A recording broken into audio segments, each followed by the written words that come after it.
안녕하십니까. 경제의 흐름을 꿰뚫어보는 시간 마켓 인사이트입니다. 여러분, 최근 주요 도심의 상업지구를 지나시면서 평소와 다른 적막함을 느껴보신 적이 있으십니까? 과거 주말이면 호객 행위로 시끌벅적하고 최신 스마트폰을 보려는 사람들로 북적였던 통신사 대리점들이 하나둘씩 자취를 감추고 있습니다. 화려했던 쇼윈도에는 이제 임대 문이라는 씁쓸한 현수막만이 덩그러니 붙어있는 곳이 늘어났습니다.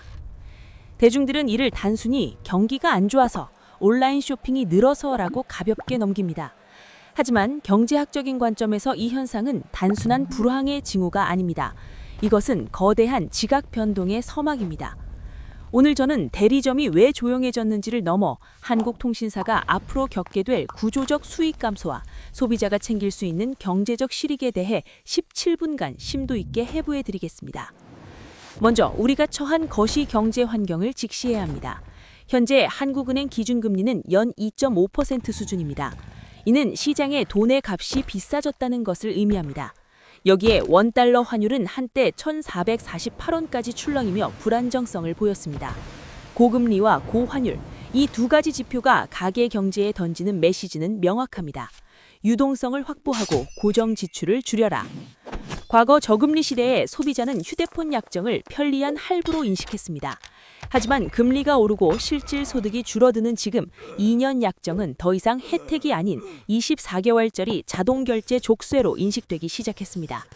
가계부에서 가장 먼저 구조조정 개상이 된 것이 바로 이 통신비 약정입니다. 이러한 소비 심리의 변화는 통신 시장의 판도를 바꿨습니다. 사람들은 이제 폰 구매와 통신 서비스 가입을 분리해서 생각하는 디커플링 전략을 취하기 시작했습니다. 단말기는 자급제로 구매하고 요금제는 알뜰폰, MVN으로 이동하는 것입니다. 이 선택만으로 2년 동안 수십만 원에서 많게는 100만 원 이상의 기회비용을 창출할 수 있기 때문입니다. 하지만 이것이 끝이 아닙니다. 더 먼 미래를 보면 통신사의 마지막 방어선인 기지국 인프라 자체가 무력화될 위기에 처해 있습니다. 바로 하늘에서 내려오는 위성통신, 일론 머스크의 스타링크와 같은 게임 체인저 변수가 등장했기 때문입니다. 오늘 영상에서는 단순한 요금 절약 팁을 넘어 통신산업의 구조적 붕괴와 재편 과정을 철저히 분석하고 이 격변의 시기에 소비자는 어떤 포지션을 취해야 하는지 명확한 가이드라인을 제시하겠습니다. 구독과 좋아요, 알림 설정은 양질의 콘텐츠를 만드는 데 큰 힘이 됩니다. 그럼 본격적인 분석을 시작하겠습니다. 번화가의 풍경을 다시 복기해 봅시다. 과거 대리점의 비즈니스 모델은 정보의 비대칭성에 기인했습니다. 소비자는 복잡한 요금제를 이해하기 힘들었고 직원의 기기값 30만 원 할인이라는 말에 현혹되어 고가 요금제 2년 약정이라는 계약서에 서명했습니다. 100만 원짜리 폰을 70만 원에 사는 것처럼 보였지만 실상은 고율의 이자가 포함된 할부 금융 상품을 구매한 것과 다름없었습니다. 하지만 지금은 어떻습니까? 소비자들이 계산기를 두들기기 시작했습니다. 금리 2.5% 시대, 사람들은 할부 이자에 민감해졌습니다. 환율 상승으로 인한 수입 물가 상승은 생활비 압박으로 이어졌고 넷플릭스를 해지하고 헬스장을 끄는 것처럼 통신비 다이어트에 돌입한 것입니다.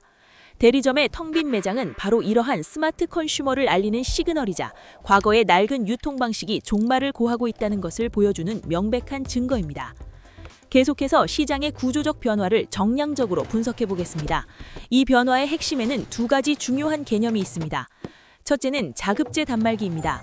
이것은 통신사의 제약 없이 제조사나 유통사에서 직접 현금으로 구매하는 락이 걸리지 않은 기기를 뜻합니다. 둘째는 알뜰폰, 전문 용어로 MVNO입니다.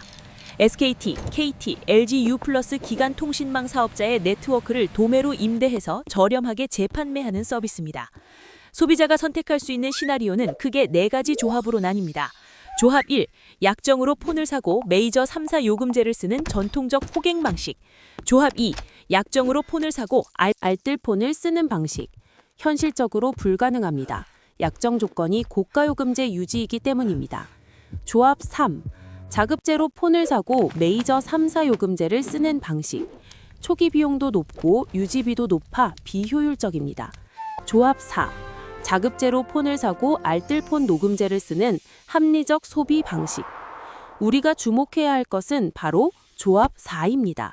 구체적인 숫자로 검증해 보겠습니다. 전통 방식인 조합 2를 선택하여 월 7만 원 요금제를 2년 24개월 사용한다고 가정해 봅시다. 총 비용은 168만 원입니다.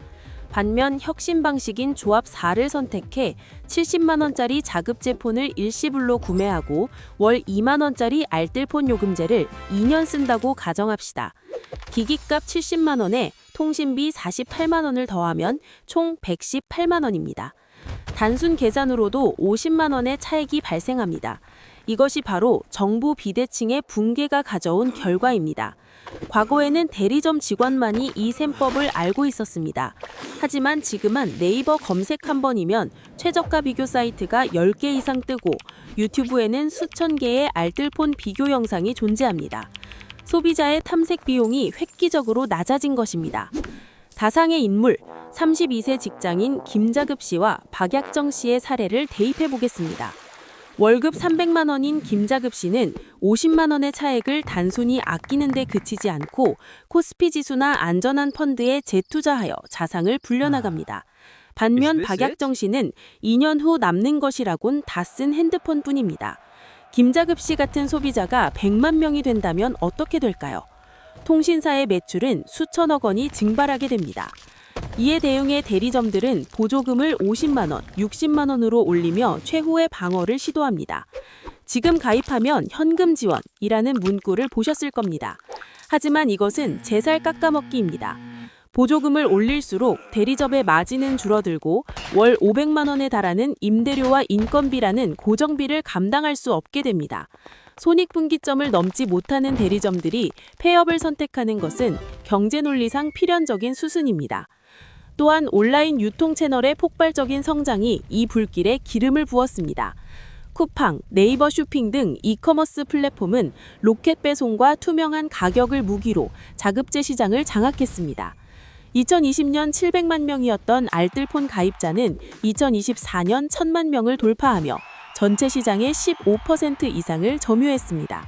이는 통신사의 ARPU가 급격히 하락하고 있음을 시사합니다. 통신사는 그동안 고속도로 톨게이트와 같았습니다. 통행료를 내지 않으면 지나갈 수 없는 독점적 지위였습니다. 그러나 자급제와 알뜰폰이라는 무료 우회도로가 뚫렸습니다. 처음에는 비포장도로 같았던 알뜰폰 서비스도 이제는 기간망과 동일한 품질을 제공하며 아스팔트 도로가 되었습니다. 소비자들이 굳이 비싼 통행료를 낼 이유가 사라진 것입니다. 이것은 단순한 할인 경쟁이 아닙니다. 유통구조의 주도권이 공급자에서 소비자로 완전히 넘어오는 권력 이동의 현장인 것입니다. 이제 시야를 조금 더 넓혀 다가올 미래와 기술적 특이점에 대해 이야기해 보겠습니다. 통신사들이 알뜰폰보다 더 두려워하는 진짜 공포, 바로 트리거 세 번째, 일론 머스크의 스타링크입니다. 2024년 스페이스X는 통신 역사를 새로 쓰는 발표를 했습니다. 바로 디렉트 투 셀 기술입니다. 중계기나 별도의 수신 장비 없이 저궤도 위성에서 스마트폰으로 직접 신호를 쏘는 기술입니다. 처음에는 재난지역이나 산악지역용 긴급통신망 정도로 여겨졌습니다. 하지만 미국에서의 시범 서비스는 문자를 넘어 음성 그리고 데이터 통신으로 그 영역을 빠르게 확장하고 있습니다. 이것이 한국 통신시장에 시사하는 바는 무엇일까요? 기존 통신 3사의 가장 강력한 경제적 해자였던 전국망 커버리지가 무의미해진다는 것입니다. 우리 통신사는 지하철에서도 산골에서도 잘 터집니다. 라는 마케팅 포인트가 사라지는 것입니다. 하늘이 열려 있다면 위성을 통해 어디서든 통신이 가능하기 때문입니다. 만약 스타링크가 한국 시장에 직접 진출하거나 혹은 특정 통신사와 제휴하여 초저가 글로벌 로밍 서비스를 제공한다면 어떻게 될까요? 통신산업은 품질 경쟁에서 완전한 가격 경쟁의 시대로 진입하게 됩니다. 이는 통신사 ARPU의 붕괴를 가속화시킬 것입니다. 마치 땅에 깔린 철로 유선망 및 기지국을 통해서만 이동할 수 있었던 기차 시대가 끝나고 하늘을 자유롭게 나는 비행기의 시대가 열리는 것과 같습니다. 자, 이제 결론을 내릴 시간입니다. 2026년 1월, 여러분은 약정 만료라는 선택의 갈림길에 서게 될 것입니다.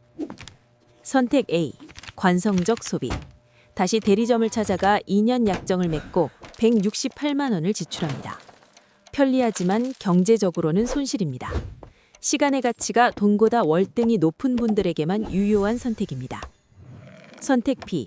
합리적 최적화. 자급제폰과 알뜰폰을 결합하여 118만 원을 지출하고 50만 원의 잉여 현금을 확보합니다. 2030 직장인, 자영업자, 합리적 투자자에게 필수적인 선택입니다. 선택 C. 미래지향적 대기. 스타링크 대기형입니다.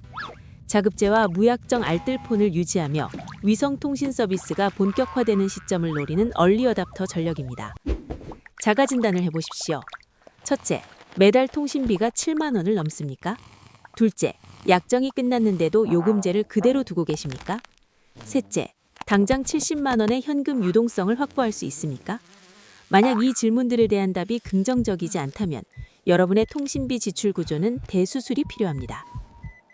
미래의 대리점은 사라지지 않더라도 그 기능은 판매가 아닌 서비스 허브로 축소될 것입니다. 통신사는 고객을 가두는 약정이 아니라 고객이 머물고 싶게 만드는 서비스로 승부해야만 살아남을 수 있습니다. 2026년 12월 31일 통신대리점의 폐업률이 30%를 넘어서는 그날 여러분은 어디에 서 계시겠습니까? 168만 원의 약정 족쇄에 묶여 계시겠습니까? 아니면 118만 원으로 자유를 얻고 남은 자산으로 미래에 투자하는 승자가 되어 있으시겠습니까? 변화는 위기이자 기회입니다. 검색하고 비교하고 계산하십시오.